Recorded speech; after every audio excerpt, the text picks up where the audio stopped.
ਜ਼ੰਗ ਲੱਗ ਗਿਆ ਘਰ ਦੀਆਂ ਜੰਦਰੀਆਂ ਨੂੰ, ਤੁਸਾਂ ਵਾਪਸ ਵਤਨ ਤੇ ਆਏ ਨਹੀਂ।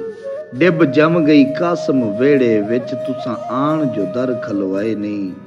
ਕਿਵੇਂ ਨਿਭਦੀ ਪਈਏ ਉਜੜਿਆਂ ਦੀ, ਇੱਕ ਦਿਨ ਵੀ ਸੋਚਿਆ ਹਾਏ ਨਹੀਂ। ਸ਼ਾਲਾ ਕੋਈ ਵੀ ਵਤਨ ਬਿਗਾਨੇ ਨੂੰ, ਤੁਹਾਡੇ ਵਾਂਗ ਪਸੰਦ ਫਰਮਾਏ ਨਹੀਂ। ਤੇ ਮੁਸ਼ਕਿਲਾਂ ਵਧਾ ਲੀਆਂ ਫਰਜ਼ਦਾਰ ਹੋ ਕੇ, ਰਮਜ਼ਾਂ ਗਵਾਲੀਆਂ ਰਮਜ਼ਦਾਰ ਹੋ ਕੇ। ਬੇਅਕਲੇ ਜਿਹੀ ਚੰਗੇ ਸਾਂ ਦੋਸਤ, ਐਵੇਂ ਕਦਰਾਂ ਗਵਾ ਲਈਆਂ ਸਮਝਦਾਰ ਹੋ ਕੇ। ਤੇ ਕਲਮਾ ਪੜਿਆ ਉਤੋਂ ਤੇ ਗੱਲ ਅੰਦਰੋਂ ਨਾ ਮੈਂ ਜਾਣੀ। ਪੱਥਰਾਂ ਵਿੱਚੋਂ ਹੀਰੇ ਲੱਭਾਂ ਤੇ ਮਿੱਟੀ ਨਾ ਮੈਂ ਜਾਣੀ।